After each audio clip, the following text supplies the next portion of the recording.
How to block YouTube ads in Android mobile. So hello guys, in this quick tutorial video I will tell you how you guys can block YouTube ads in Android. So for that you need to simply click on YouTube. Here you guys will click on profile pic. Now here you guys will see your videos, downloads, your course, your movies, get YouTube premium. So simply click on get YouTube premium. Once you click on it, it will say all YouTube no interruption YouTube premium.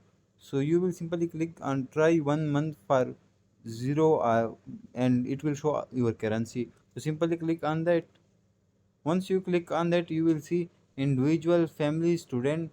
So simply click one of that work best for you. After that, click on try 1 month. Here it will ask for your card details, so simply give your card details for payment, and once you give that, after that click on subscribe. So once you click on subscribe, your YouTube premium will be on and your ads will be blocked. That's how you can do that in your Android phone. Thanks for watching.